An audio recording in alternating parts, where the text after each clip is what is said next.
On Tuesday, November 11, 2014, the then Speaker of Parliament, Edward Doajao, brought the process of approving the Plant Breeders Bill, which is now referred to as the Plant Variety Protection Bill, to a halt and called for further consultations with all stakeholders before proceeding. This was to enable the promoters of the bill to engage in wider consultations with stakeholders to ensure that the provisions of the bill are reflective of the collective goals of the populace and is not inimical to the plight of farmers and food security in Ghana. There were no further consultations since then until the end of the 6th Parliament. Today, the bill has been passed by Parliament in what campaigners say happened on their blind side. Today, the Food Sovereignty Platform, made up of the General Agricultural Workers Union, gov't, Peasant Farmers Association of Ghana, Food Sovereignty Ghana, Vegetarians Association of Ghana, Rastafarian Council of Ghana, Center for Indigenous Knowledge and Organization Development, and Ghana Muslim Mission, and the Ghana Trade and Livelihood Coalition are here to throw more light on the issue. In the studio with me is Edwin Kweku Ando Bafo, who is Director of Communications, Food Sovereignty Ghana. Good to see you. Thank you, thank you. So what are your concerns about this new plant variety bill? Well, thank you very much, and good afternoon to your listeners. Food Sovereignty Ghana, together with the collective of our platform, has been opposed to this bill because we find it rather pandering towards the interests of powerful multinational plant breeders rather than the local farmer. We've opposed certain clauses in this bill because we feel that Ghana under the WTO, the World Trade Organization agreement, is free to develop what we call a sui generis system, which is a system which is peculiar to your own kind of condition in your country. And countries like Thailand, countries like India, countries like Ethiopia have done this. They've been able to formulate their own plant variety protection. So we've called on the government to ask why in particular this regime has been chosen, which is the UPOV compliant regime of plant variety protection. And this is a highly inflexible regime which doesn't take care of the true interests of the local farmer. You know, Ghana has signed the Nagoya Protocol also, and the Nagoya Protocol affords or it obligates Ghana to protect the rights of farmers to save and exchange and sell seeds. Now, currently under this regime, because of the patenting of seeds, seeds will belong to the entities that patent them. And so we feel that farming communities will be disadvantaged where they are charged exorbitant prices for seeds, but it was their very ancestors that developed these seeds over centuries. So we have a fundamental problem with the fact that there was very little consultation done. The number of stakeholders you mentioned is even longer than that. We have the Catholic Bishops' Conference, the Office of the Chief Imam. We have a long list, even international people who've joined the petition. And so we feel that it should have been right for this new parliament under the leadership of President Nana Akufo-Addo to recall all stakeholders together and discuss this in an open and transparent manner, because this is about food, and food is a basic human right. And like you said, it was caught on the blind side, and we feel that the president should not sign this bill. You made a point that this whole bill or law is hostile to smallholder farmers in particular, and generally to farmers. What really are you talking about? You see, the government is trying to say that they want to create a bill to protect plant variety, to protect the innovation of plant breeders. And there's nothing wrong with that. Actually, we don't have an issue with that. We support innovation. The only thing we're saying is that it should not come at the expense of the poor farmer. Poor farmers, in the way that they have behaved over centuries, exchange seeds with their neighbors, they exchange seeds with friends. Our problem is that these patented seeds are going to end up being exchanged and sold by these poor farmers anyway, and then they become criminalized again, according to the law of Ghana. We are also saying that there's no benefit sharing scheme in the bill. So we're saying that different communities in Ghana have provided the germplasm that these companies come to Ghana to take. And if it was a proper regime, you would have those communities who developed whatever it is. So for instance, if it's the cowpea, The villages in those communities that develop the cowpea should be part of the benefit sharing. When these plants achieve their commercial value, those communities should benefit from. And we think that these are some of the considerations that His Excellency the President should make. And it is quite unfortunate because in Uganda, President Museveni has refused to sign their bill based on certain clarifications that he wants to find out, and also on the risk of losing a lot of their biodiversity. You know, one of the greatest risks to our biodiversity is this bill because, you know, this sort of plant breeding is going to bring uniformity. But when you encourage local farmers to trade and exchange seeds, you'll find a wide range of different types of seeds because farmers all over the country are trading seeds and they're developing a natural seed industry. But let's zoom in more into the smallholder farmers in Ghana. Exactly, it seems to me that they have a number of challenges. Exactly what are those challenges facing them? Well, you know, smallholder farmers need roads from the farm to the market. Smallholder farmers need banks to give them credit, which doesn't happen. Smallholder farmers need the government to invest in more irrigation technology so that they don't depend on rainfall for their agriculture. And smallholder farmers also need more post-harvest infrastructure to be able to dry their commodities and not throw away the 40% of our harvest that we throw away every year. We believe that these are the low-hanging fruits that we must be targeting and not looking at, you know, like we say in local parlance, making it too long. You know, our local farmers need the support that they're not getting already, and we want to now provide a plant variety protection regime which looks out for the interests of international breeders rather than them. Like I said, there is no part of this bill which seeks for mandatory disclosure of where a company got the germplasm from. So a company could come to Ghana, take the germplasm for the cowpea, go to California, tamper with it in a lab, patent it, and come back and sell it to Ghana and not have to disclose that we got the germplasm from this cowpea from Salaga, Ghana.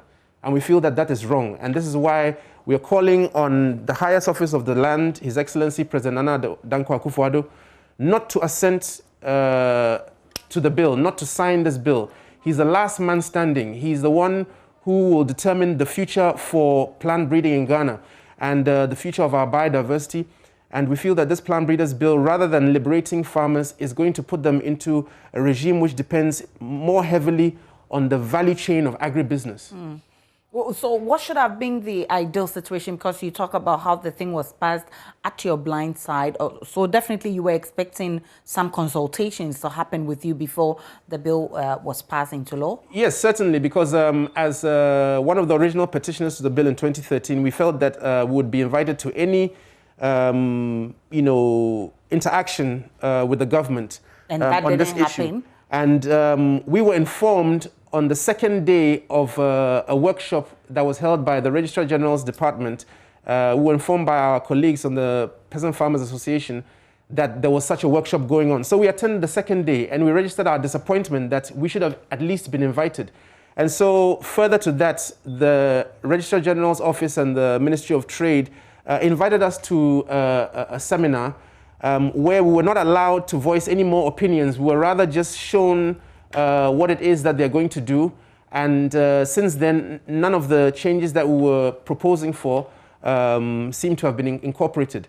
It is very sad because the last Parliamentary Select Committee interaction we had with the late Emmanuel Ejako, who was the parliamentary chairman of the Scientific Committee, he agreed that, especially on issues around the Nagoya Protocol, where Ghana has already signed to protect the rights of small farmers, we needed to do some tweaking to the bill. So we thought that the government of Nana Akufo-Addo would come in and invite all the stakeholders back together again and discuss this. As I said, if you listen to the number of constituents that I mentioned, the Christian Council of Ghana alone probably represents about 60% of Ghanaians. So how is it that the Ghana Muslim Mission and the Catholic Bishops Secretariat and all these constituencies, the Peasant Farmers Association, how come all these interested stakeholders feel that there should be more inclusivity? Okay. So the president is a listening president. He has asked us to be citizens and not spectators. And we believe that in the interest of the good people of Ghana, he will allow for a discussion so that we can arrive at a mutually beneficial conclusion. both looking out for the interests of plant breeders and looking out for farmers. Let's share experiences from other countries, and indeed if we need to take a cue from other countries. How does this particular bill operate in other countries? Well, there are reports that indicate that most of the countries in the West Africa region who went and adopted this UPOV compliant regime have not actually had any improvements in their local seed sectors. Okay. Neither has it promoted the development of new plant varieties from local people. What you'll have is the influx of international, large multinationals who have the wherewithal and the economies of scale to move into a market. But when they do that, they come in with a certain price. Sometimes they even give the initial seeds free, and then we'll lose the small varieties that the local farmers have been keeping over millennia. You talk about the bills skewing to protect large corporations. I'll come to that, but I just briefly want to find out from you, how can the Office of the President help in this? And which other alternatives are you vying for or advocating? Well, the Office of His Excellency can just solve the whole problem by recognizing that the issue of food is something that has to include all stakeholders. So once His Excellency sees that the kind of stakeholders I've mentioned are standing on the other side of where he's standing, it is only right that he would try and pull them, so that we can meet at a halfway point.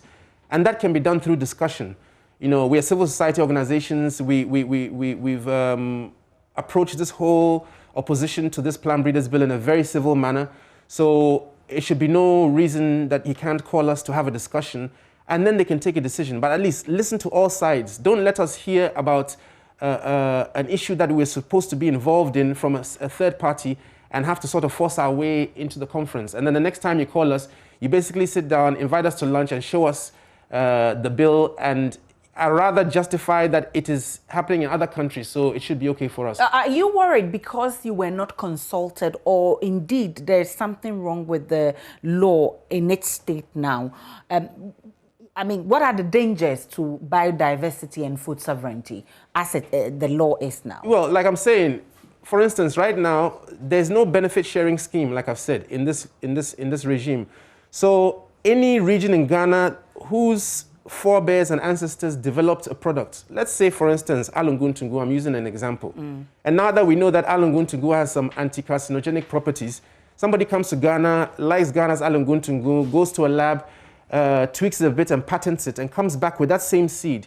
They do not have to disclose that they got that alunguntungu seed from Ghana. Okay. And they do not owe the communities who developed that seed anything. Okay. But you can come, pick the seed, go quickly and come back and sell it back to our farmers at high prices. So that's how the law is in this state? That's how it's reflected here. Okay. There's no request and no mandatory need to reveal the source of the germplasm. Okay. There's no benefit sharing scheme in here.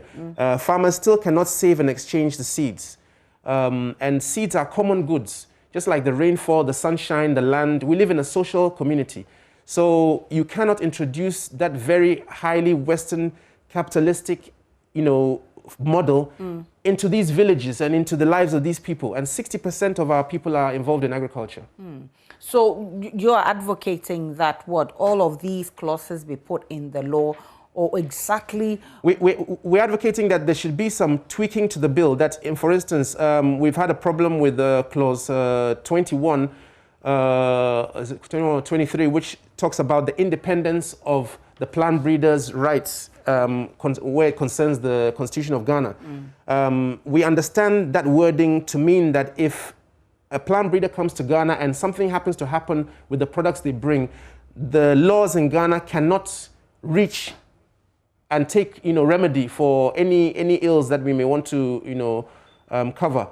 So there are problems with the wordings in the bill. There are problems with, for instance, the timelines in how long you are allowed to apply for the licenses, and the manner in which any plant breeder can apply for a license in their language. So an application can come in their home language. So if a Chinese breeder sends an application to Ghana, they can write it in Mandarin. That can never be in the interest of us to now, in hindsight, try to translate it. And with legal documentation, any one word can mean a whole difference in the structure. So we believe that such small things should be in the language which is our official language. Okay. Of course. So have you made any efforts to reach the president, or have you had any engagement with the president to lay down your concerns? Well, not directly, but we had a press conference last week where we gathered as a coalition, and we put out a press release calling on the president to do the right thing, not to assent to the bill, but to rather call for more stakeholder engagement. It was in the wisdom of the former speaker, Doa Jaho, to put it on hold because he saw that it needed further consultation. And government is a continuum. So with the new parliament coming and parliamentarians representing their constituents who are Ghanaians, there should have been a continuum, and we should have had a continuation, not to be invited as a third party. Okay. Edwin Kweku Ando Bafo is Director of Communications, Food Sovereignty Ghana. I'm grateful for your time, and I wish you all the best in your endeavor to get the president. He's been talking about the Plant Variety Protection Bill currently awaiting presidential assent, and he says that they're actually advocating that some revisions be done to the law to protect biodiversity and food sovereignty.